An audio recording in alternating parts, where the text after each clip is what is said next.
شامیانے کی چھت خوبصورت قندیلوں سے روشن تھی، پھولوں کی مہک ہر سو پھیلی تھی اور مہمان ادھر ادھر بکھرے خوشگپیوں میں مصروف نظر آ رہے تھے۔ اسٹیج پر رکھے صوفے پر مریم لال چوڑا پہنے بیٹھی بہت حسین لگ رہی تھی اور ساتھ میں ذیشان شیروانی میں ملبوس اپنی دلہن کے پہلو میں بیٹھا تھا۔ دونوں ایک ساتھ بہت اچھے لگ رہے تھے اور ان کے ساتھ موجود ایمن جو کالے رنگ کا لباس زیب تن کی ہوئی تھی، سخت سردی کے باوجود لباس آستینوں سے خالی تھا اور کندھے پر مخملی کالے رنگ کی حسین شال ڈالی ہوئی تھی۔ وہ دولہا دلہن کے ساتھ تصاویر لینے میں مصروف تھی۔ اسی اثناء میں عمار، کوثر، بدر اور عبد الرحمن اسٹیج پر آ گئے اور عمار قدرے احترام سے ایمن سے بولا، باجی سائڈ پلیز، ہماری فیملی کو تصویر بنوانی ہے دولہا دلہن کے ساتھ۔ ایمن نے ایک کاٹدار نظر عمار کے چہرے پر ڈالی اور ایک ادا سے اسٹیج سے اتر گئی۔ اسی دوران کوثر بولی، یہ صفا کہاں ہے؟ میں نے انڈو پاک کو میسج کیا تھا کہ صفا بھابھی کو پکڑ لائے اسٹیج پر، پتہ نہیں اس سرپھری نے میسج دیکھا ہوگا بھی یا کہیں جا کر بیٹھ کر کھا رہی ہوگی۔ عمار!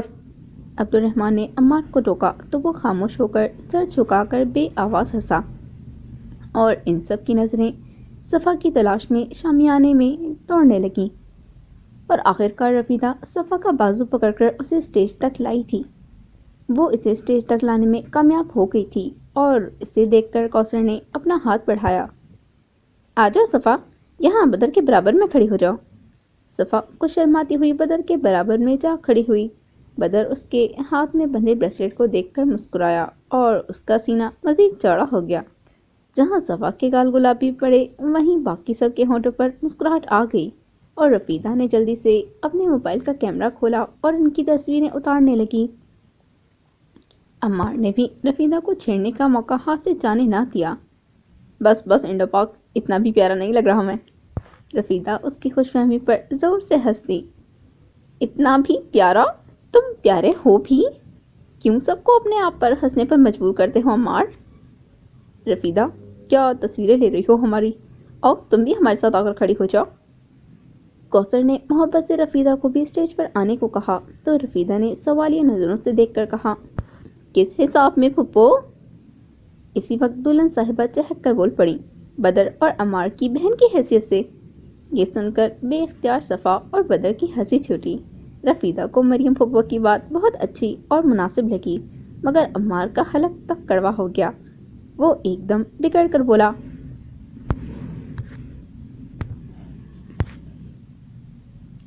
مریم خالہ، یہ کیسے رشتے جوڑ رہی ہیں؟ ایسی زہریلی بہن سے اللہ بچائے، سارا موڈ خراب کر دیا۔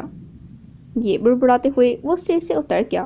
رفیدہ اس کے پیچھے ہنس کر بولی، اب تصویریں اچھی آئیں گی۔ وہاں اسٹیج پر موجود اشخاص ان کی اس لڑائی پر مسکرا دیے۔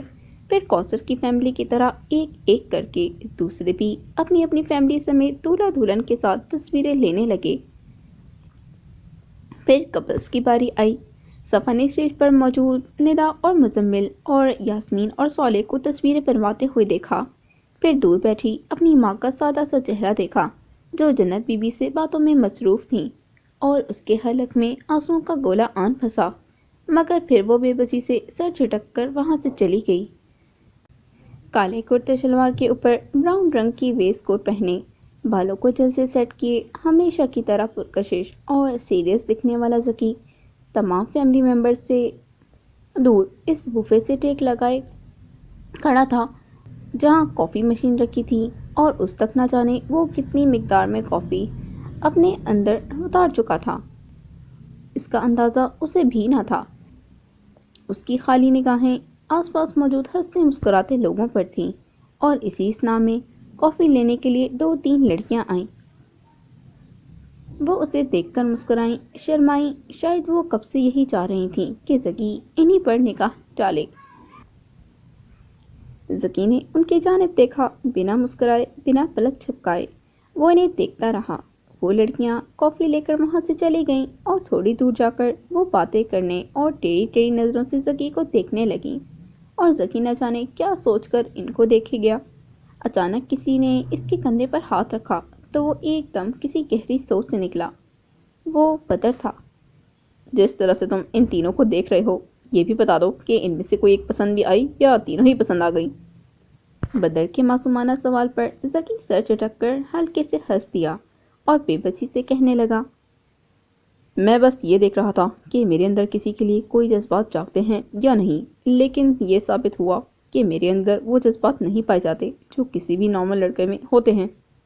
بدر نے بھویں سکیڑ کر ذکی کو دیکھا، پھر تنبیہ کرتے ہوئے بولا، بھائی مجھ سے تو ایسی بات کر دی ہے، لیکن یاسمین مامی اور صالح ماموں سے نہ کہہ دینا، ورنہ یاسمین مامی چکرا کر گر جائیں گی اور صالح ماموں سر پکڑ کر بیٹھ جائیں گے، ایک ہی بیٹے ہو تم ان کے۔ ذکی نے بدر کی اس وارننگ پر بے اختیار کہکا لگایا، مگر بولا کچھ نہیں۔ تو اب کی بار بدر قدر سنجیدگی سے گویا ہوا، ذکی شادی کر لو یار، شادی کے بعد سب سیٹ ہو جائے گا۔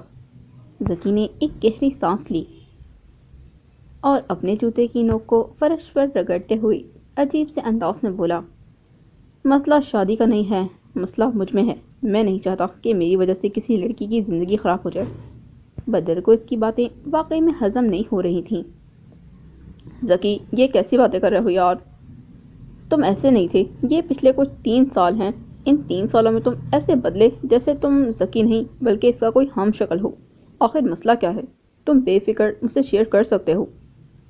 ذکی نے چند لمحے سنجیدگی سے بدر کا چہرہ دیکھا، بے برف جیسے تاثرات کے ساتھ سختی سے نفی میں سر ہلا کر بولا، نہیں کر سکتا شیئر، بالکل نہیں۔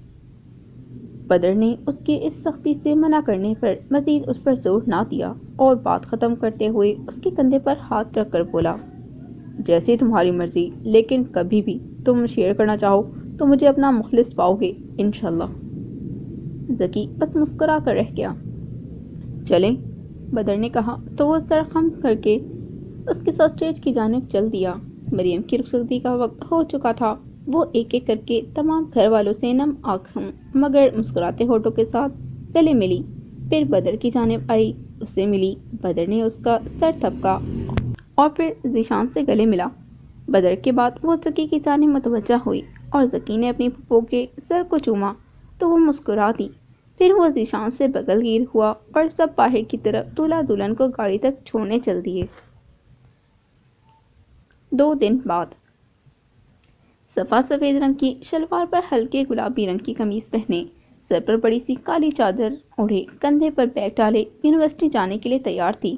وہ اپنا بیگ اور چادر سنبھالتی لاؤنج سے ہوتی ہوئی باہر کے دروازے کی طرف بڑھ رہی تھی کہ اچانک ٹھٹک کر رک گئی۔ ذکی دروازے کے بیچوں بیچ لان کی طرف رخ کیے کھڑا تھا، ایک ہاتھ کمر پر رکھے، دوسرے ہاتھ سے فون پکڑے وہ کسی سے بات کرنے میں مصروف دکھائی دیتا تھا۔ تمہیں فی الحال آنے کی ضرورت نہیں، تم سمجھ رہی ہو نا؟ پھر خاموش ہو کر اس نے فون کی دوسری طرف بات کرتے شخص کو سنا اور دھیمے لہجے میں گویا ہوا، ٹھیک ہے، ہم اس کے بارے میں بعد میں بات کریں گے جب میں واپس کینیڈا آؤں گا، ابھی۔ صفا ہلکا سا کھنکاری تو ذکی کے الفاظ منہ میں ہی رہ گئے اور وہ فوراً اس کی جانب مڑا۔ اس کو وہاں کھڑا دیکھ ایک دم فون کان سے ہٹا کر لاؤڈ بٹن دبا دیا۔ صفا کو اس کا انداز کچھ عجیب سا لگا۔ السلام علیکم۔ وعلیکم السلام، اس نے بلا توقع سنجیدگی سے جواب دیا اور تیز تیز قدم بڑھاتا وہاں سے چلا گیا۔ صفا نے پہلے مشکوک نظروں سے اسے جاتے دیکھا، پھر ذہن میں ذکی کا کہا گیا جملہ دہرایا، تم سمجھ رہی ہو نا؟ کچھ تو ہے جس کی پردہ داری ہے۔ وہ ہلکا سا ہنسی اور باہر کی جانب بڑھ گئی۔ ذکی لاؤنج میں داخل ہوا اور ڈائننگ ٹیبل کے پاس آیا تو دیکھا وہاں کرسیوں پہ یاسمین اور ایمن بیٹھی تھیں۔ ایمن نے شرٹ اور پاجامہ پہن رکھا تھا جو یقیناً رات میں سوتے وقت پہنتی تھی، اب تک تبدیل نہیں کیے تھے۔ اس نے مگر خود پر شال لپیٹ رکھی تھی، بالوں کا ڈھیلا ڈھالا جوڑا بنائے وہ بنا کسی شک کے اچھی لگ رہی تھی۔ ذکی بھی ان کے ساتھ والی کرسی کھینچ کر بیٹھ گیا۔ وہ ٹریک سوٹ پہنے ہوئے تھا جس سے یہ ظاہر تھا کہ وہ جاگنگ کر کے لوٹا تھا۔ اسے وہاں بیٹھے دیکھ ایمن سیدھی ہو بیٹھی اور یاسمین نے ذکی کو مخاطب کیا، ناشتہ لا دوں تمہارے لیے؟ ذکی نے موبائل کی اسکرین دیکھتے ہوئے اس بات میں سر ہلایا، لیکن یاسمین کے اٹھنے سے پہلے ہی ایمن اٹھ کھڑی ہوئی، آپ بیٹھے تائی امی، میں لے آتی ہوں۔ ایمن کی اس مہربانی پر ذکی نے نظریں اٹھا کر اسے دیکھا، وہ زکی کو دیکھ کر ہلکے سے مسکرائی اور زکی نے اسی ٹھنڈے تاثرات کے ساتھ نگاہیں واپس اسکرین کی جانب کر لیں۔ ایمن کے جانے کے بعد چند لمحے بعد یاسمین نے ایک بار پھر دھیمے لہجے میں زکی کو مخاطب کیا۔ زکی؟ جی؟ تمہاری یونیورسٹی کی چھٹیاں ہیں تو کیوں نہ ایک ہفتے کے لیے انڈونیشیا کا چکر لگا آؤ۔ اپنی نانی سے مل آؤ بیٹا، وہ تمہیں بہت یاد کرتی ہیں۔ زکی تعجب سے بھویں اٹھا کر اپنی امی کو دیکھتے ہوئے بولا۔ نینے یاد کرتی ہیں، اور جب بھی میں ان سے بات کرنے کے لیے انڈونیشیا کال کرتا ہوں، کبھی باتھ روم میں ہوتی ہیں تو کبھی سو رہی ہوتی ہیں۔ مجھ سے تو وہ بات کرتی ہی نہیں، اور آپ کہہ رہی ہیں وہ مجھے یاد کرتی ہیں۔ یہ سن کر یاسمین نے زور سے زکی کے ہاتھ پر چپت لگائی۔ کیونکہ وہ تم سے ناراض ہیں زکی، اتنی سی بات تمہیں سمجھ نہیں آتی؟ مذاق کر رہا تھا یار، جانتا ہوں وہ مجھ سے ناراض ہیں، اور یہ بھی جانتا ہوں کہ میں 3 سال سے انڈونیشیا نہیں گیا ہوں، جلد ہی جاؤں گا، بس یہ کینیڈا جا کر آخری امتحانات دے آؤں۔ واقعی میں سچ کہہ رہے ہو، یقین کر لوں تمہاری بات کا۔ زکی نے مسکرا کر اس بات میں سر ہلایا تو یاسمین مطمئن سی ہو گئی۔ اسی وقت ایمن ٹرے میں بریڈ، ابلے ہوئے انڈے اور چائے لے آئی اور زکی کے آگے رکھ کر کسی ہمدرد کی طرح بولنے لگی۔ یہی بات کر رہی تھی میں ابھی یاسمین تائی سے کہ زکی کو 3 سال ہو گئے ہیں اور وہ اپنی نانی سے ملنے نہیں گیا۔ میں نے کہا تھا کہ تم سے بات کریں اس بارے میں، محبت کرنے والوں کو اس طرح نظر انداز نہیں کرتے۔ ایمن کی یہ بات سن کر یاسمین نے تعجب سے اسے دیکھا، جبکہ زکی نے بریڈ کے ٹکڑے کا ایک نوالا لے کر اسے واپس پلیٹ میں رکھ دیا اور قدرے عام سے لہجے میں ایمن کو دیکھ کر کہنے لگا۔ بریڈ پر بہت زیادہ مکھن لگا دیا تم نے، اتنا مکھن نہ لگایا کرو، صحت کے لیے اچھا نہیں ہوتا۔ سادگی سے ایمن کا دل جلاتے ہوئے بے دلی سے اس کی طرف دیکھ کر مسکرایا، اور وہ مسکراہٹ تیر کی طرح ایمن کے دل میں پیوست ہو کر رہ گئی اور وہاں سے اٹھ گیا۔ بریڈ کے 2 سادے ٹکڑے اٹھائے، چائے کا کپ تھاما اور یاسمین کی طرف دیکھ کر بولا، مجھے کچھ کام ہے۔ پھر وہ سیڑھیاں چڑھ گیا۔ ایمن حسرت بھری نگاہوں سے اسے جاتے ہوئے دیکھتی رہ گئی۔ کیسی رہی شادی؟ صفا اور اس کی دوست رباب کلاس روم میں بیٹھی ٹیچرز کے آنے کا انتظار کر رہی تھی۔ جب رباب نے اس سے سوال کیا تو صفا کندھے اچکا کر بولی، اچھی تھی۔ پھر ذرا خفا سی ہو کر کہنے لگی، اور تم کیوں نہیں آئی؟ یار صفا، میرا بہت من تھا آنے کا، لیکن تمہیں پتہ ہے نا کہ طبیعت ٹھیک نہیں تھی، کھانسی، نزلہ وغیرہ، اور میری امی جو ہے نا ٹیچر صاحبہ، انہوں نے مجھے سختی سے جانے سے منع کر دیا کہ کہیں میری وجہ سے کوئی اور بیمار نہ ہو جائے۔ پھر رباب ناک سے مکھی اڑاتے ہوئے بولی، اچھا چھوڑو ان سب باتوں کو، مجھے تصویریں دکھاؤ۔ وہ صفا کا فون لے کر شادی کی تصویریں دیکھنے لگی۔ پھر تمام تصویریں دیکھنے اور ان پر تنقید کرنے کے بعد وہ سوالیہ نظر سے اسے دیکھ کر بولی، یار وہ تمہارا کزن رفیدہ کا بھائی وہ نہیں تھا کیا شادی میں؟ اس کی تو ایک بھی تصویر نہیں ہے۔ صفا اس کی سوال پر سادگی سے گویا ہوئی، زکی بھائی تھے، لیکن وہ پوری شادی میں بہت کم نظر آئے تھے۔ یار ان کی مرضی ہوتی ہے، کبھی موڈ ہوتا ہے تو سب کے ساتھ آ کر بیٹھ جاتے ہیں، ورنہ اپنے آپ میں ہی رہتے ہیں۔ شادی وغیرہ کا پلان نہیں ہے ان کا۔ مطلب تم کہہ رہی تھی نا کہ تمہاری تائی امی ان کے لیے رشتہ تلاش کر رہی ہیں، تو تم بھی بتاؤ نا اپنی تائی امی کو کہ تمہاری بھی ایک پیاری سی دوست ہے۔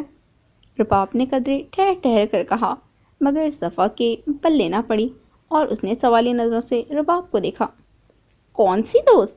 رباب کا دل کیا وہ اپنا سر پیٹ لے، یہ جو تمہارے سامنے بیٹھی ہے بے وقوف۔ اوہ، تو تم بھی زکی بائی سے شادی کی خواہش مند ہو؟ پھر وہ کچھ سوچتے ہوئے کہنے لگی، یار رشتے تو بہت آتے ہیں، میں تمہارا بھی ذکر اگر کر بھی دوں تائی امی کے آگے، لیکن زکی بھائی ٹالتے رہتے ہیں۔ لیکن مجھے ایسا لگتا ہے انہوں نے کوئی لڑکی پہلے سے پسند کر رکھی ہے، شاید کینیڈا میں، اور جلد ہی وہ سب کو اپنے ریلیشن شپ کے بارے میں بتا دیں گے، اسی لیے وہ ابھی رشتہ یا شادی سے انکار کر رہے ہیں۔ پھر وہ ایک دم پرجوش لہجے میں کہنے لگی، گھر میں سب کہتے ہیں کہ اب اگلا نمبر میری شادی کا ہے، لیکن پتہ نہیں کیوں مجھے ایسا لگتا ہے کہ زکی بھائی اپنی شادی سے سب کو سرپرائز کرنے والے ہیں۔ رباب کے تو مانو کسی نے دل پر ٹریکٹر ہی چلا دیا۔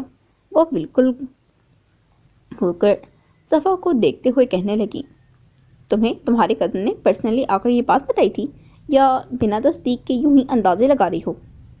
یوں ہی اندازے لگا رہی ہوں، صفا نے ہنستے ہوئے کہا، مگر رباب سختی سے بولی، half knowledge is dangerous thing, اپنے آدھے علم سے لوگوں کے دل نہ توڑو یار۔ صفا اسے چھیڑتے ہوئے کہنے لگی، اچھا سوری، اب تبھی تمہیں بتاؤں گی جب ذکی بھائی سچ میں کسی سے نکاح کر کے اسے گھر لے آئیں گے۔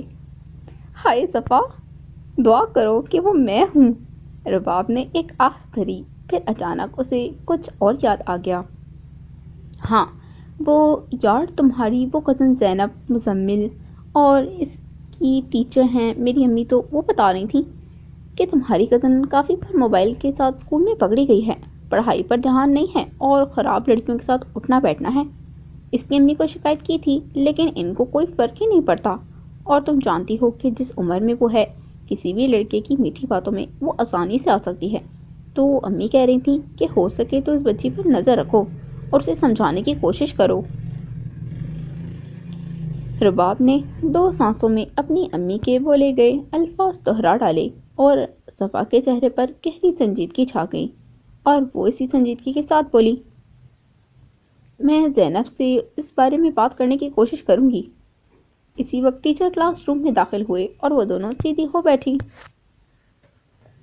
نیلی جینز اور سفید شرٹ میں ملبوس خوش شکل بدر اپنی نانی کے گھر میں داخل ہوا اور لان سے ہوتا ہوا گھر کے اندرونی دروازے کی جانب بڑھ رہا تھا کہ اچانک کسی کے سلام کرنے کی آواز آئی۔ وہ ایک دم ٹھٹک کر رکا اور سلام کرنے والے شخص کی تلاش میں نظریں دوڑائیں، اور وہ بے اختیار ہنس دیا کیونکہ سلام کرنے والا کوئی اور نہیں، رفیدہ کا سرمئی طوطا تھا۔ وہ اپنے پنجرے میں لگی ڈنڈی پر بیٹھا تھا اور اپنی گردن ہلا ہلا کر اپنی گول گول آنکھوں سے بدر کو دیکھ رہا تھا۔ بدر مسکراتے ہوئے اس پنجرے کے آگے رکا اور بڑی ہی عزت کے ساتھ اس کے سلام کا جواب دیا۔ وعلیکم السلام، کیا مردانہ آواز ہے تمہاری۔ پھر وہ ذرا رازداری سے بولا، اگر میں تمہیں کچھ بولنا سکھاؤں تو سیکھ جاؤ گے، چلو بولو، آئی لو یو صفا۔ وہ اسی دوران کسی کا سایہ اپنے پیچھے پاتے جلدی سے مڑا اور اپنے الفاظ بدلے، صفائی، تمہارے پنجرے کو صفائی کی بڑی ضرورت ہے بڑی۔ پھر ڈرامائی انداز میں مڑتے وہ سمینہ کو پا کر قدر حیرت سے کہنے لگا، اوہ مامی آپ، السلام علیکم۔ سمینہ نے مسکراتے ہوئے شفقت سے سلام کا جواب دیا اور اسی دھیمے لہجے میں گویا ہوئی، بیٹا پنجرہ آج ہی صاف کیا ہے رفیدہ نے، اب روز ہی گندا کر دیتا ہے، کیا کریں؟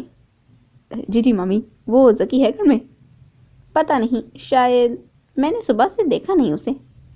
اچھا میں خود دیکھ لیتا ہوں اس کو، وہ کہہ کر آگے بڑھنے لگا، پھر کچھ سوچ کر پلٹا اور اپنی ساس کو دھیرے سے مخاطب کر کے ایک اور سوال کیا، اور صفا؟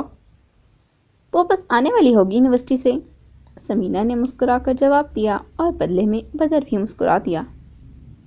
مسکراہٹ بھی کیا چیز ہوتی ہے، بس ہونٹوں کو ذرا پھیلا لینا، مگر اس مسکراہٹ کی اقسام کتنی نکلتی ہیں، کسی کو دیکھ کر احتراماً مسکرانا، کسی کے زوال پر اس سے بغض رکھنے والے کا مسکرانا، طنزاً مسکرانا، جبراً مسکرانا اور بے اختیار مسکرانا، اور سب سے خوبصورت مسکراہٹ وہ ہوتی ہے جو کسی شخص کو دیکھ کر یا سوچ کر بے اختیار آپ کے ہونٹوں پر بکھر جائے۔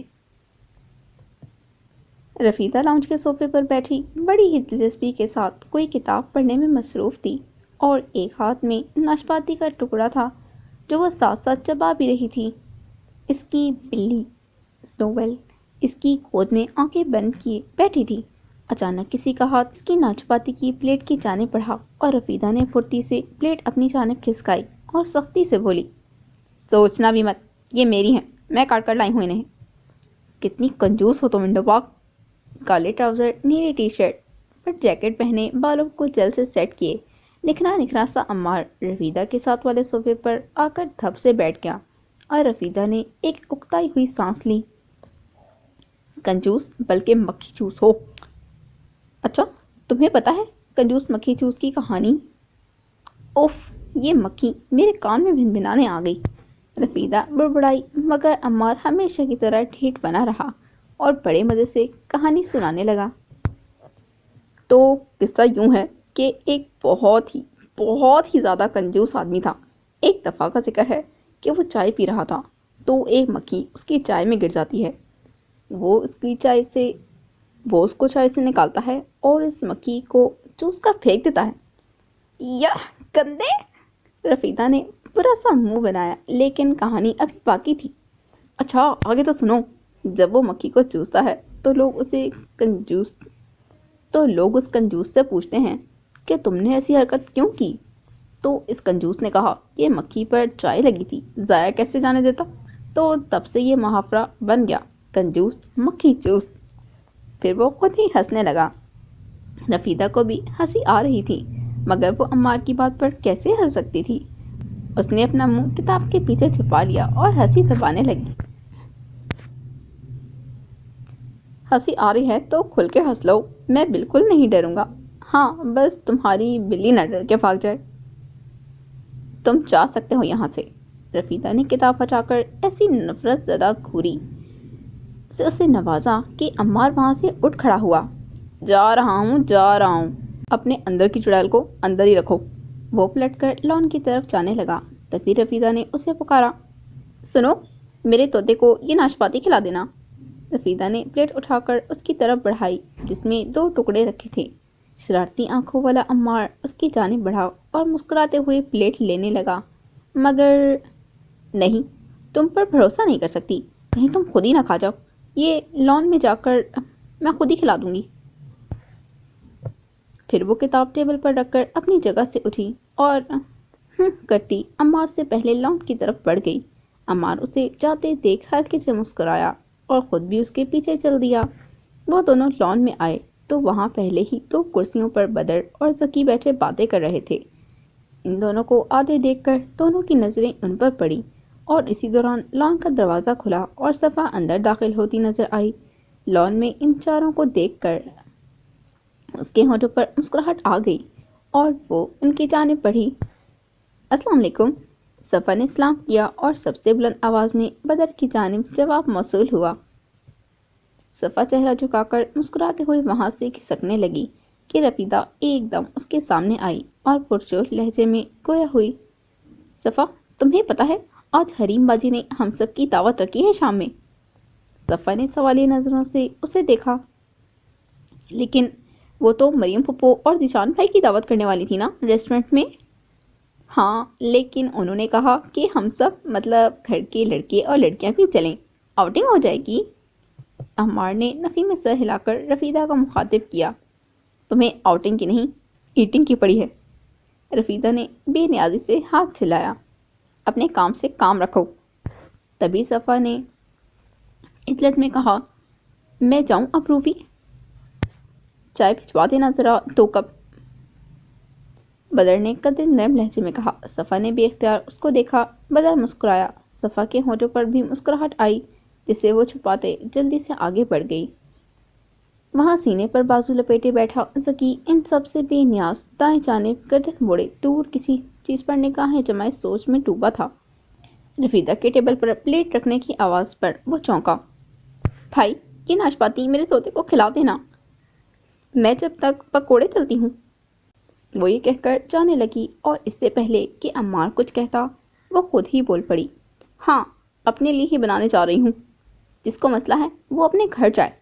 عمار کی ایک دم ہنسی چھوٹ گئی اور وہ بھی بدر اور ذکی کے ساتھ ہی بیٹھ گیا کیونکہ پکوڑے ادھر بھی آنے تھے۔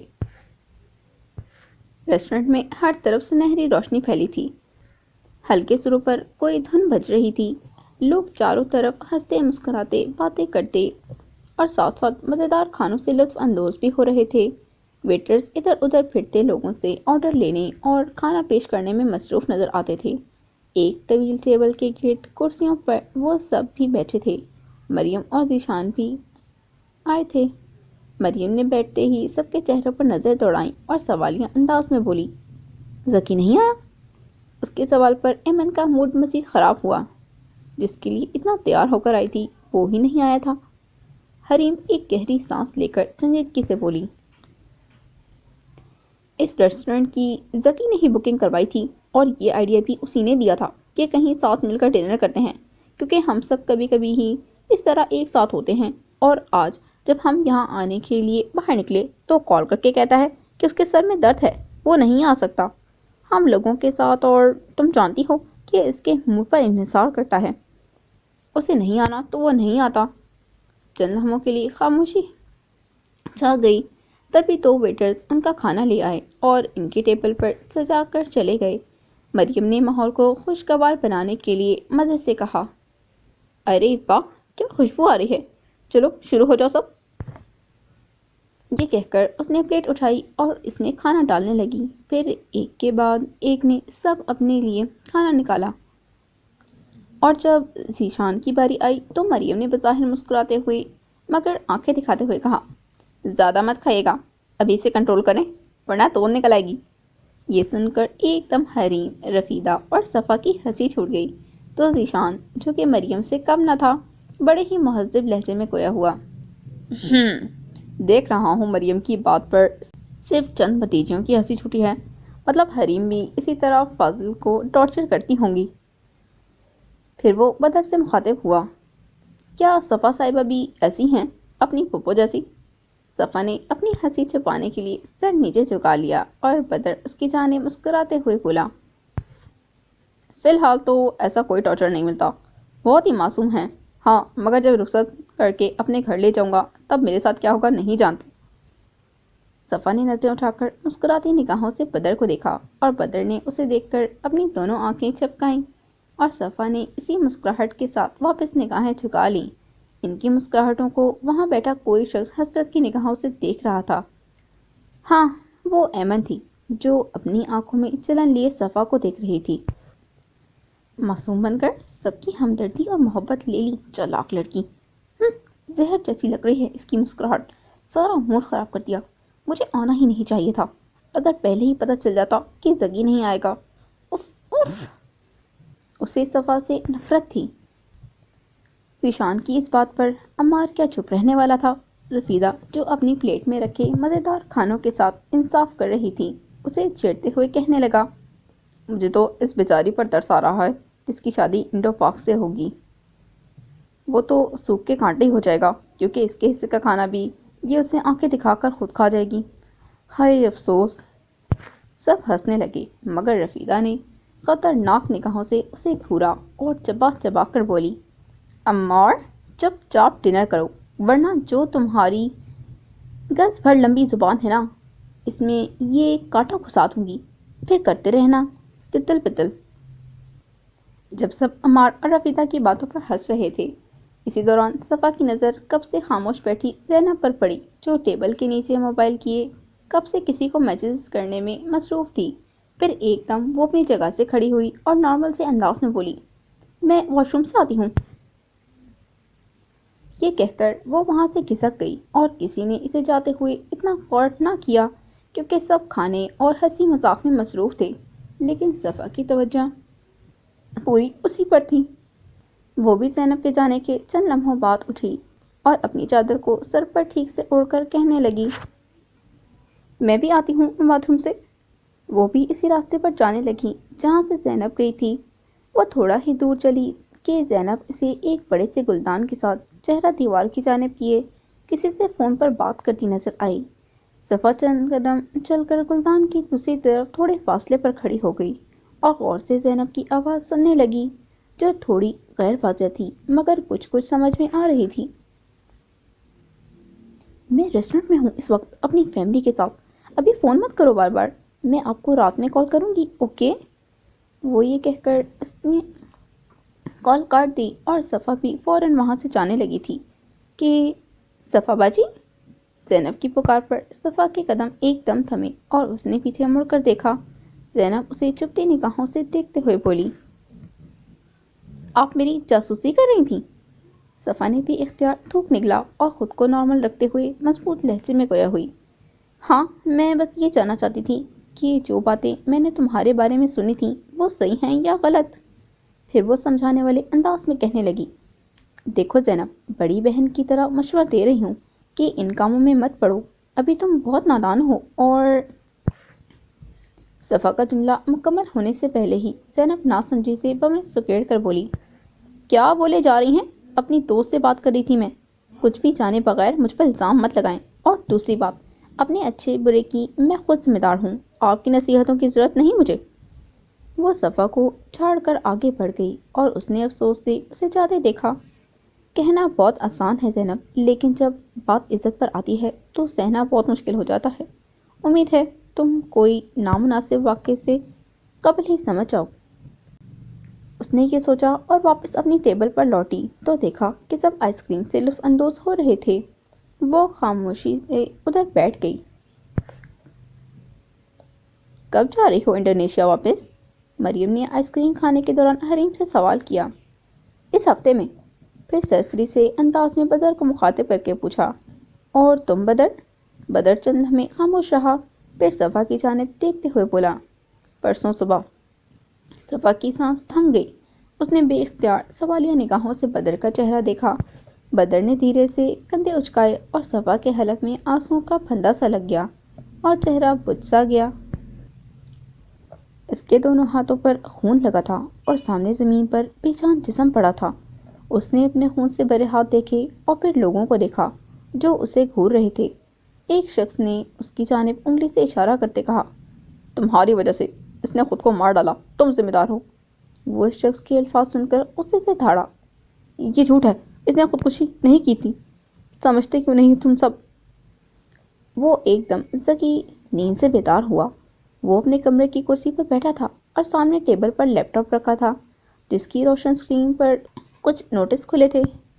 وہ شاید پڑھ رہا تھا اور تھوڑی دیر کے لیے آنکھوں کو ریسٹ دینے کے لیے آنکھیں بند کی تھیں، مگر ذہن میں پلتی سوچیں اسے آرام نہ لینے دیتی تھیں۔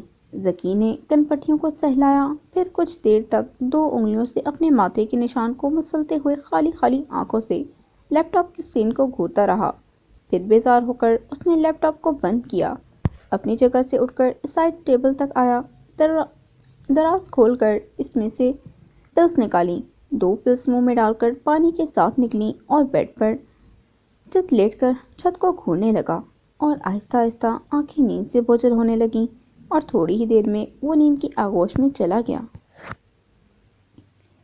رفیدہ کے کمرے میں اندھیرا چھایا ہوا تھا، فقط لیمپ جل رہا تھا جس کی وجہ سے کمرے میں موجود اشیاء واضح تھیں۔ وہ بے خبر گھوڑے گدھے بیچ کر سو رہی تھی، جبکہ اس کے ساتھ میں کروٹ لیتے صفا اپنے آنسوؤں سے تکیہ بھگو رہی تھی۔ اسے بدر پر بہت غصہ آ رہا تھا جو آنسوؤں کی صورت نکل رہا تھا۔ اچانک اس کے سرہانے رکھا فون وائبریٹ ہوا۔ صفا نے روشن اسکرین کو دیکھا، وہاں بدر کا نام جگمگا رہا تھا۔ قدرے خفگی سے صفا نے میسج پڑھا،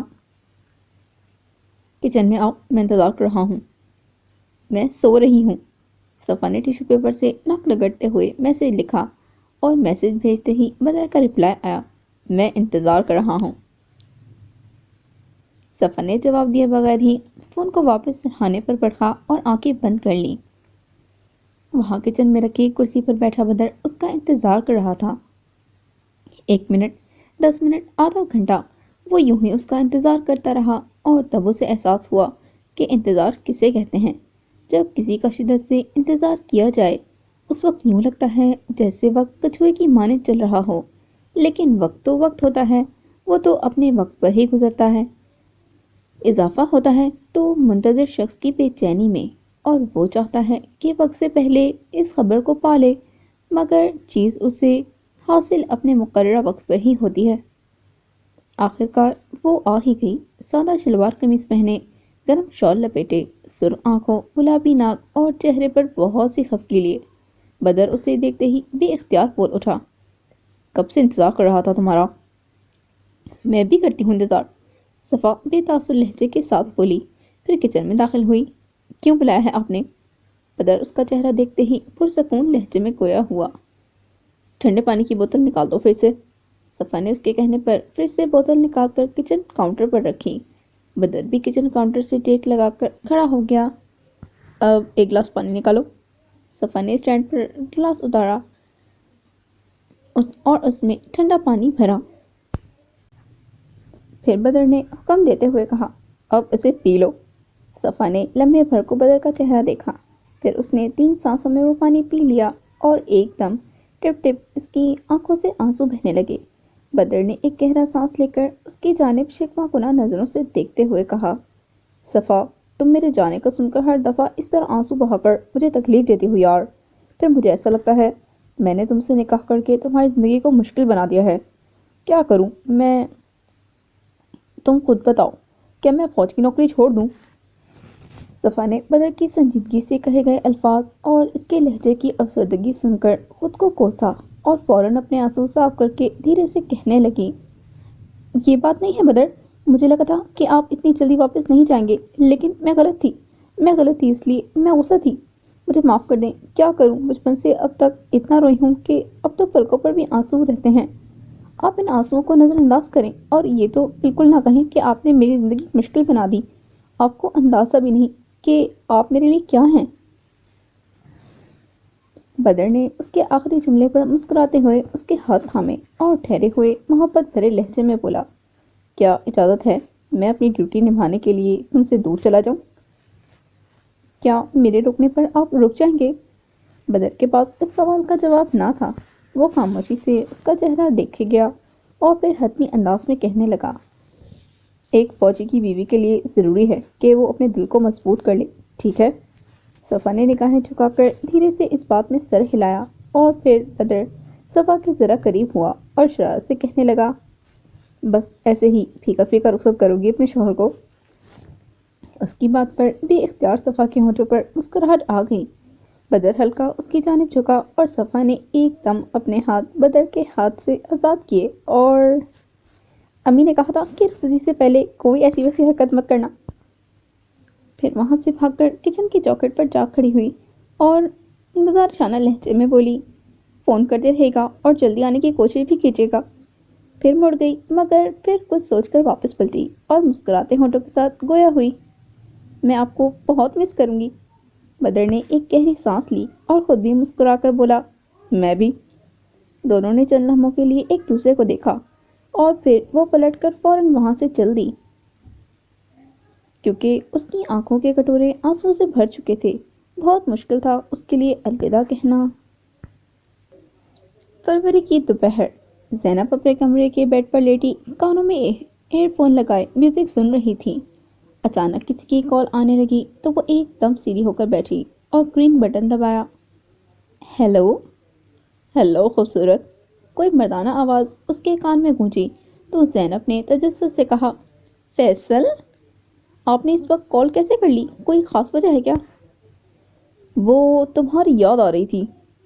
ایک تم ہی تو ہو جس سے بات کر کے بہت اچھا لگتا ہے، کیونکہ تم میری کسی بات کا منع نہیں کرتی۔ فیصل نے بڑے ہی پیار اور اطمینان سے جواب دیا، کیوں؟ اور کسی سے بات کر کے اچھا کیوں نہیں لگتا؟ فیصل زینب کی یہ بات سن کر ایک دم صفائی دینے میں کہنے لگی، ارے زینی، تمہارے علاوہ کسی اور سے بات ہی نہیں کرتا میں یار، تم مجھ پر یوں شک مت کیا کرو، مجھے اچھا نہیں لگتا جب تم ایسے بات کرتی ہو مجھ سے۔ اچھا میری بات سنو، میرے گلاب کے پھول، تمہارے لیے گلاب کا پھول بھیجا ہے میں نے ایک بچے کے ہاتھ، دروازے پر آ کر لے جاؤ۔ زینب کی آنکھیں پوری کی پوری کھل گئیں اور وہ حیرت زدہ لہجے میں بولی، سچ؟ آپ نے میرے لیے پھول بھیجے ہیں؟ جی، لان میں آ جاؤ 2 منٹ میں، دروازے پر 2 دفعہ ہلکی سی دستک ہوگی، اوکے؟ اوکے، میں بس ابھی آتی ہوں لان میں۔ وہ کال بند کر کے پورے دل سے مسکرائی، ہاں لیکن دل میں تھوڑا تھوڑا ڈر بھی تھا، پکڑے جانے کا ڈر۔ وہاں کچن میں صفا نے کھانے کے برتن دھو کر سٹینڈ پر رکھے اور اسی وقت اسے اچانک کچھ یاد آیا، روفی نے طوطے کے پنجرے میں بیج رکھنے کو کہا تھا۔ اس نے کچن کیبنٹ کھولا تو سامنے ہی بیج کا پیکٹ نظر آ گیا۔ وہ پیکٹ اٹھا کر باہر کی طرف بڑھ گئی۔ اپنے کمرے سے زینب بھی دبے پاؤں ادھر ادھر چوکنی نظروں سے دیکھتی ہوئی لان میں قدم رکھنے ہی لگی تھی کہ طوطے کے پنجرے کے سامنے کھڑی صفا کو دیکھ کر جھٹک کے رکی۔ صفا اس سے پہلے ہی وہاں پہنچ چکی تھی۔ اوف اوف، یہ صفا باجی کیوں میرے راستے کا کانٹا بنتی جا رہی ہیں؟ اب کیا کروں؟ ہاں، فیصل کو میسج کرتی ہوں کہ وہ اس بچے کو آنے سے روک دیں۔ اس نے جلدی سے موبائل کا لاک آن کیا، مگر اس سے پہلے کہ وہ فیصل کو میسج کرتی دروازے پر دستک ہو گئی۔ اوہ نہیں! زینب نے افسوس سے آنکھیں میچ کر کھولی۔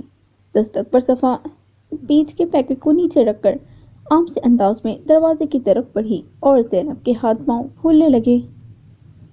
راز جو افشا ہونے والا تھا۔ وہاں اوپر ایمن اپنے کمرے کے باتھ روم سے نکلی، کھلتی کھڑکی کے پاس رکھے صوفے پر سے اپنا موبائل اٹھانے لگی کہ اس کی نگاہ لان میں پڑی، جہاں اسے صفا دروازے کی جانب بڑھتی دکھائی دی۔ یہ دروازے کی طرف کیا کرنے جا رہی ہے؟ کوئی آیا ہے کیا؟ وہ بھی وہاں کھڑی ہو کر دیکھنے لگی۔ صفا نے دروازہ کھولا تو سامنے ایک 8-9 سال کا بچہ کھڑا تھا، ہاتھ میں گلاب کا پھول لیے۔ اس پر ایک چھوٹا سا لال رنگ کا کارڈ بھی چسپاں تھا۔ صفا نے سوالی نظروں سے اس بچے کو دیکھا۔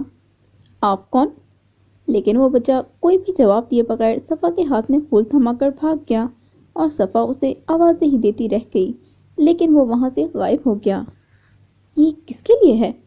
اس نے کارڈ کھول کر نام پڑھا اور ایمن نے کھڑکی سے اس کی 2-3 تصویریں نکالیں۔ اور اب یہ جس کے لیے بھی آیا ہو صفا میڈم، لیکن بات تو تم پر ہی آئے گی نا؟ یہ سوچ کر وہ فوراً اپنی ماں ندا کو بتانے کی غرض سے اپنے کمرے سے نکل گئی۔ لان میں موجود صفا نے کارڈ پڑھا اور سنجیدگی سے کارڈ کو گلاب کے پھول سے اتار کر اپنی مٹھی میں مروڑا اور پھول کو لان میں رکھے کوڑا دان میں پھینک کر اندر کی طرف بڑھ گئی۔ زینب اسے آتے دیکھ پہلے ہی وہاں سے فرار ہو چکی تھی۔ شام ہو چلی تھی۔ لاؤنج میں رکھی ٹیبل پر چائے کے خالی کپ جمع ہو چکے تھے اور صفوں پر بیٹھے گھر کے افراد باتوں میں مصروف تھے۔ صفا نے بھی چائے کا آخری گھونٹ پی کے کپ ٹرے میں رکھا تو سمینہ نے فوراً اسے حکم دیا، صفا ٹرے کچن میں لے جاؤ۔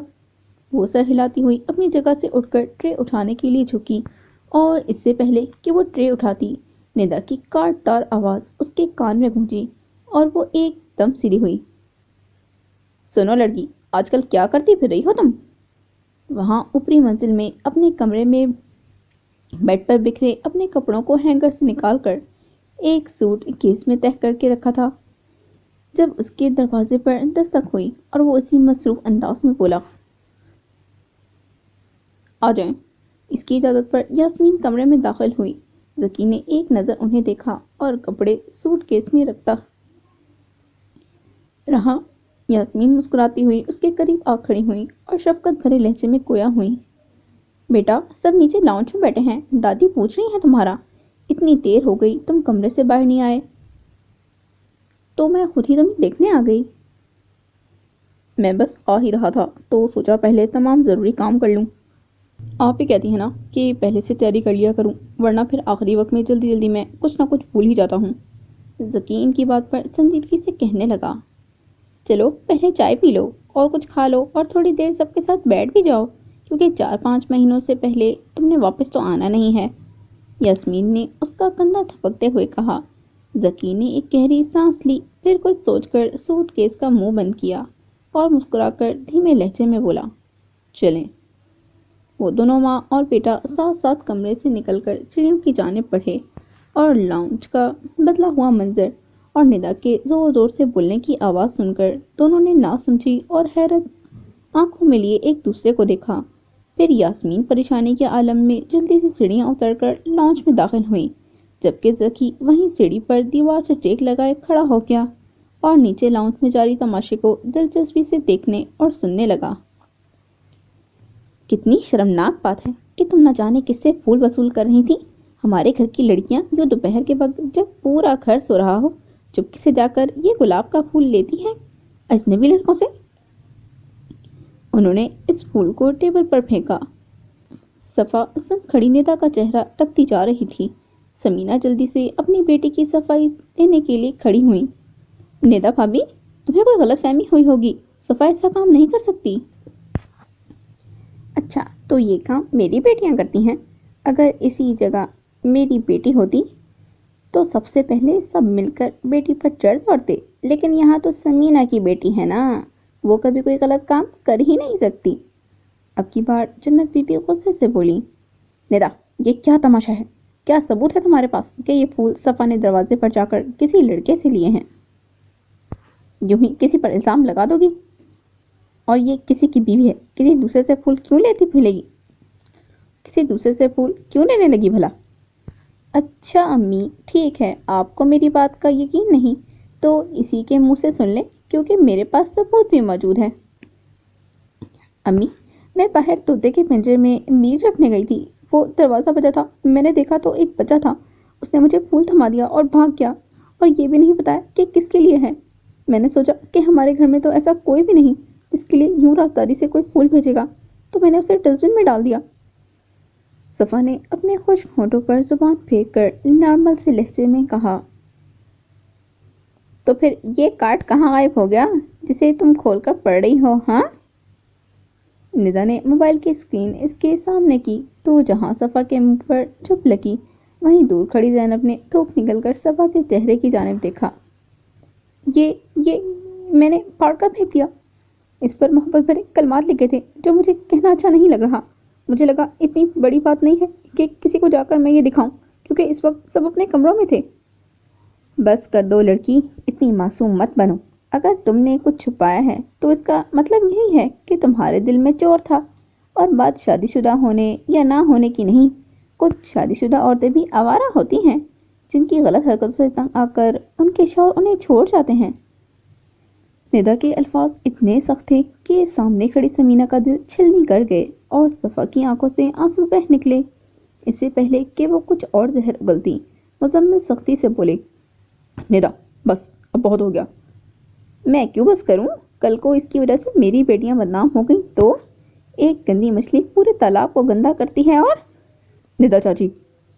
ذکی کی بھاری آواز نے سب کو اس کی جانب دیکھنے پر مجبور کر دیا، جو سیڑھیاں اتر کر قدم قدم چلتا ان کے قریب آ رہا تھا۔ یہ اتنی بڑی بات نہیں ہے، ویسے آپ خود اسے بڑا بنا رہی ہیں۔ کیا آپ نے اس سے پہلے صفا کو کوئی ایسا مشکوک کام کرتے دیکھا ہے؟ نہیں، لیکن… تو پھر آپ یہ کیسے کہہ سکتی ہیں کہ یہ پھول صفا کے لیے کسی نے بھیجا تھا؟ اور اگر فرض کریں کہ بھیجا بھی تھا تو آپ کو کون سی بات زیادہ بہتر لگتی ہے کہ اس میں اکیلے میں اس بارے میں بات کرنا یا یوں سب کے سامنے بے عزتی کرنا؟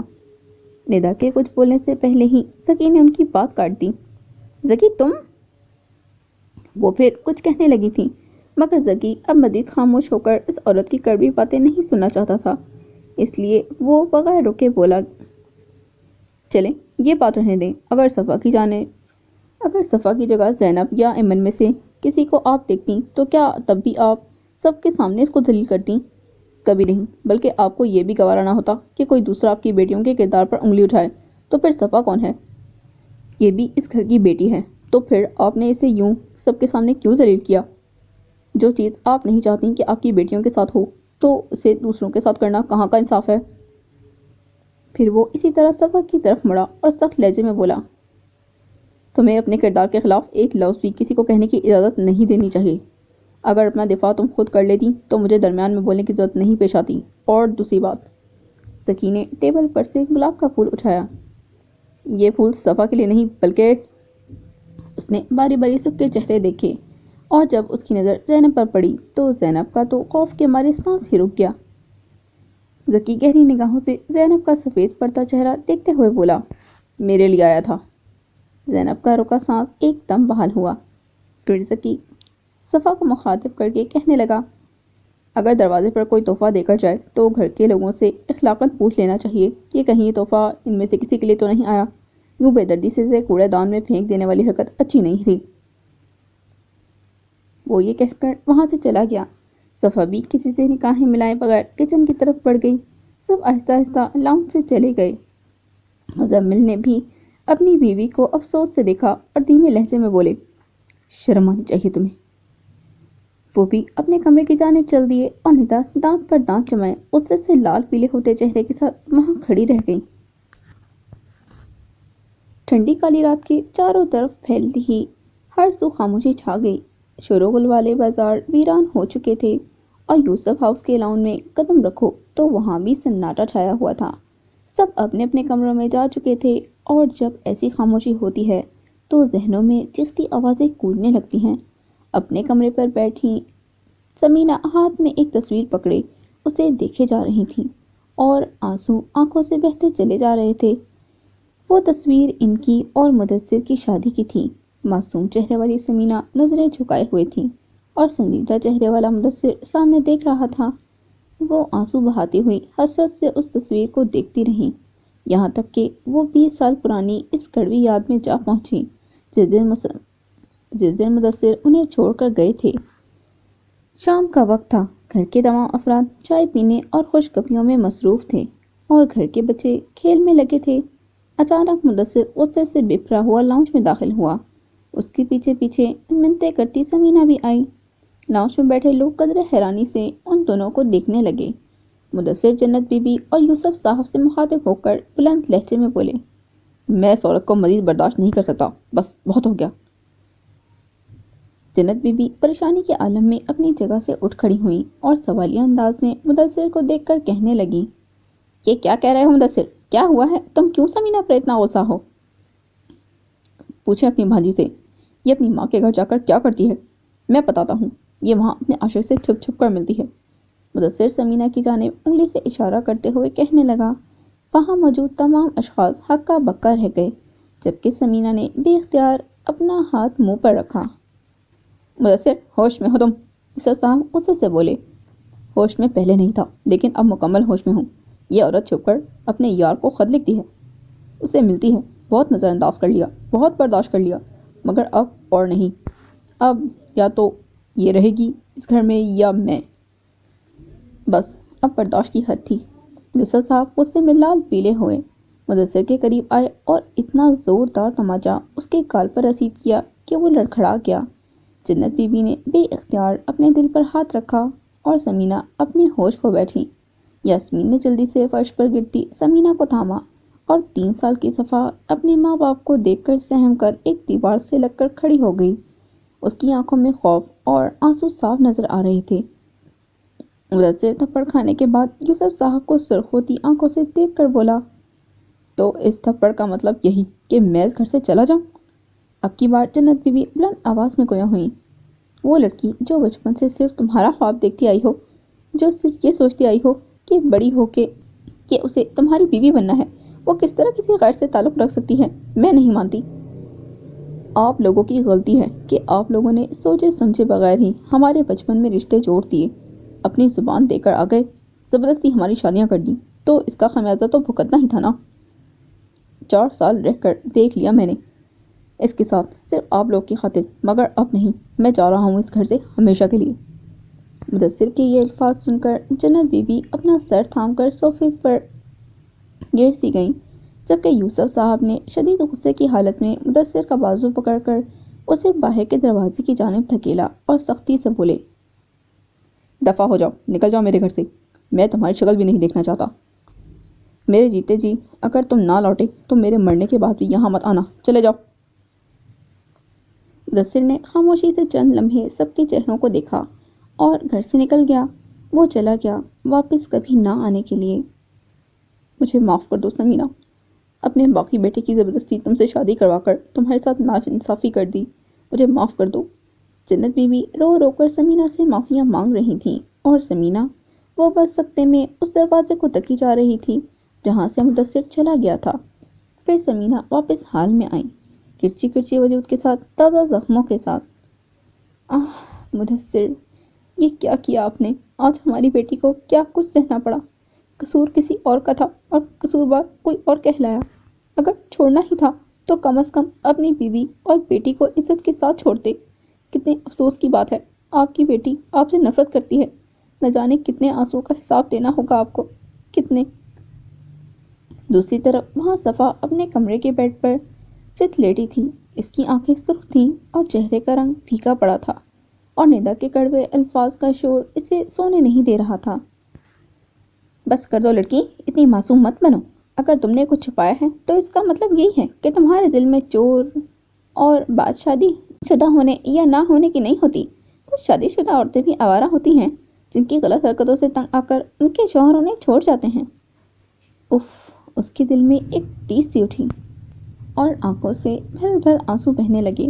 وہ یوں ہی نہ جانے کتنی دیر تک سوچوں میں گھری خاموشی سے آنسو بہاتی رہی کہ فون کی تھرتھراہٹ سے وہ ایک دم چونکی۔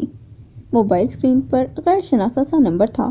وہ گالوں سے آنسوؤں کو صاف کرتی اپنی جگہ پر بیٹھی اور کال اٹھا کر اپنی آواز کو نارمل کرتے ہوئے بولی، السلام علیکم۔ فون کی دوسری جانب سے کسی کی دھیمی نرم سی محبت بھری آواز اس کے کان میں گونجی، وعلیکم السلام زوجہ بدر۔ وہ آواز اس قدر آشنا تھی کہ صفا بے اختیار آواز کے ساتھ رونے لگی۔ بدر، یہ آپ ہیں نا؟ اس نے رونے کے درمیان روتے ہوئے لہجے میں پوچھا اور بدر فوراً فکر مندی سے کہنے لگا، ہاں صفا میں ہی ہوں، لیکن تم رو کیوں رہی ہو؟ کیا ہوا ہے بتاؤ مجھے۔ بدر، مجھے لے جائیں یہاں سے پلیز، میں یہاں نہیں رہنا چاہتی، مجھے یہاں سے لے جائیں۔ وہ بالکل بچوں کی طرح رو رو کر بدر سے گزارش کرنے لگی تھی اور بدر اس کی ان باتوں سے بہت زیادہ پریشان ہو گیا تھا۔ صفا، کیا ہوا ہے بتاؤ مجھے، کس نے کچھ کہا ہے تم سے؟ بتاؤ ابھی۔ اگر تو تمہیں کسی نے کچھ غلط کہا ہے تو میں امی سے بات کرتا ہوں کہ آ کر تمہیں لے جائیں وہاں سے، ورنہ تمہارا یوں رونا مجھے پریشان کیے رکھے گا۔ بدر کے لہجے میں غصہ در آیا تھا اور صفا کو اچانک احساس ہوا کہ اسے اس طرح رو کر بدر کو ٹینشن نہیں دینی چاہیے تھی۔ اس کا یہ رونا دھونا سننے کے لیے بدر نے اسے کال تو نہیں کی تھی اور اسے مصروف اوقات میں سے وقت نکال کر اپنی بیوی سے چند محبت بھری باتیں کر کے اپنی تھکان اتارنا تھی، اور صفا دور بیٹھے بدر کے سر پر اپنے مسائل کا بوجھ ڈال کر اس کے ذہن کو مزید تھکا رہی تھی۔ یہ سوچ کر صفا چند لمحوں کے لیے خاموش ہو گئی اور پھر جب بولی تو اس کی آواز سنبھلی ہوئی تھی، کچھ نہیں بدر، میں نے فضول میں پریشان کر دیا آپ کو، خیر آپ بتائیں کیسے ہیں؟ صفا کو سن کر بدر قدرے ٹھہرے ہوئے لہجے میں گویا ہوا، مجھے نہیں بتانا چاہتی اپنے رونے کی وجہ؟ نہیں، جو بھی بات تھی وہ اسی وقت ختم بھی ہو گئی تھی، میں تو بس آپ کی آواز سن کر جذباتی ہو گئی۔ آپ تو جانتے ہیں نا مجھے کہ آنسو میری پلکوں پر ہی رہتے ہیں، جیسے روفی کہتی ہے کہ صفا الحمدللہ گھر میں پانی کی کمی نہیں ہے، اپنا چہرہ آنسو سے دھونے کی بجائے پانی سے دھو لیا کرو مہربانی کر کے۔ پھر خود ہی ہنس دی تو بدر بھی صفا سے مزید اس کے رونے کا سبب جاننے کی بجائے مسکرا کر گویا ہوا، ویسے تم جذبات میں آ کر دل کی بات کہہ دیتی ہو، تمہیں بھی میرے گھر آنے کی بہت جلدی ہے، بس جتاتی نہیں ہو، لیکن آج تم نے کھل کر اپنی خواہش کا اظہار کر ڈالا ہے تو سن لو صفا، طے یہ ہوا ہے کہ اب کی بار جب میں آؤں گا تو تمہیں رخصت کر کے لے جاؤں گا اپنے گھر۔ صفا نم آنکھوں سے مسکرا کر دھیرے سے بولی، میں آپ کا انتظار کروں گی۔ بدر سے بات کر کے وہ خود کو ہلکا محسوس کرنے لگی، اس کے آنسو تھم چکے تھے اور ہونٹوں پر ایک مسکراہٹ ٹھہر گئی، کسی کی تلخ باتوں پر کسی کی محبت بھری باتیں غالب آ چکی تھیں۔ صبح صبح اسلام آباد کا موسم قدرے ٹھنڈا تھا، لوگ جیکٹوں، چادروں، ٹوپیوں وغیرہ کی مدد سے خود کو ٹھنڈ سے بچاتے ہوئے اپنے اپنے عزیزوں کو الوداع کرنے کے لیے ایئرپورٹ پر موجود تھے، اور انہی میں یاسمین، رفیدہ اور صالح بھی تھیں جو ذکی سے ملنے میں مصروف تھے۔ چلو پھر ذکی، اپنا خیال رکھنا، کال کرتے رہنا، صالح نے اپنے بیٹے کو گلے لگاتے ہوئے کہا۔ جی بابا، آپ بھی اپنا خیال رکھنا، ذکی ان سے الگ ہوتے ہوئے بولا، پھر ساتھ کھڑی رفیدہ کو خود سے لگایا اور قدرے سنجیدگی سے کہا، تم بھی خیال رکھنا اور پلیز کم کھانا۔ رفیدہ نے اسے خفگی سے دیکھا، پھر وہ ہلکے سے ہنس دی۔ اچھا، اب آپ دونوں ذرا دور چلے جائیں، مجھے ذکی سے اکیلے میں بات کرنی ہے، یاسمین نے صالح اور رفیدہ کو مخاطب کر کے کہا تو صالح چڑھ کر بولے، اپنی انڈونیشی زبان میں بات کر لو، مجھے کون سی سمجھ آنی ہے؟ بابا جھوٹ بول رہے ہیں، انہیں آتی ہے سمجھ، اتنے سال گزارے ہیں، اب بھی سمجھ نہیں آئے گی؟ رفیدہ نے صالح کا پول کھولا تو یاسمین سہمتے ہوئے بولی، ہاں بس سامنے بن رہے ہیں ہمارے سامنے۔ اچھا بھائی جا رہا ہوں، وہ دونوں ہاتھ اٹھا کر بولے، پھر وہاں سے چلے گئے جبکہ رفیدہ ادھر کھڑی رہی۔ تم بھی جاؤ اپنے بابا کے ساتھ، یاسمین نے تحکم سے کہا تو وہ بھی منہ بگاڑ کر چل دی۔ ایسی کیا اہم بات کرنی ہے آپ نے؟ ذکی نے تجسس سے پوچھا تو یاسمین دھیرے سے مسکرا کر گویا ہوئی، ارے بیٹا کچھ خاص نہیں، بس یہی کہنا تھا کہ کل جس طرح تم نے صفا کا ساتھ دیا اور ندا کی زہر اگلتی زبان بند کروائی، مجھے بہت اچھا لگا۔ میں نے کسی کا ساتھ نہیں دیا امی، میں نے بس ایک برائی کو ختم کرنے کی کوشش کی تھی، ذکی سنجیدگی سے بولا۔ اچھا ویسے کیا وہ پھول سچ میں تمہارے لیے آئے تھے؟ اگر کوئی ہے تو بتاؤ مجھے۔ یاسمین کے سوال پر ذکی اپنے ماتھے کے نشان کو انگلی سے مسل کر سوچتے ہوئے کہنے لگا، ہاں وہ پڑوس میں دو گھر چھوڑ کر کون رہتی ہے؟ دو گھر چھوڑ کر؟ یاسمین کا تجسس بڑھنے لگا۔ کوئی تو رہتی ہوگی، ذکی نے کندھے اچکا کر معصومیت سے کہا، تو یاسمین نے کندھے ڈھلکا کر اسے گھورتے ہوئے اس کے بازو پر جپت لگائی تو ذکی مسکرا کر کہنے لگا، وہ پھول میرے لیے نہیں آئے تھے امی، اور نہ ہی صفا کے لیے، وہ گھر میں کسی اور کے لیے آئے تھے اور صفا بس اسے بچا ہی رہی تھی۔ کیا تم جانتے ہو کس کے لیے آئے تھے؟ یاسمین کے پوچھنے پر ذکی نے ایک گہری سانس لی اور دھیرے سے بولا، جس کے لیے بھی آیا تھا میں امید کرتا ہوں کہ وہ اس واقعے سے کوئی سبق حاصل کرنے کی کوشش کرے۔ اسی وقت سولے کی آواز ان کے کانوں سے ٹکرائی، ہو گئی ختم باتیں؟ چلیں امی، میں اب جا رہا ہوں، اپنا خیال رکھیے گا، ذکی گھڑی میں وقت دیکھتے ہوئے عزت سے بولا۔ وہ یہ کہہ کر یاسمین سے ملا۔ یاسمین نے اسے دعائیں دیں اور سب کو الوداع کہہ کر اندر کی جانب بڑھ گیا۔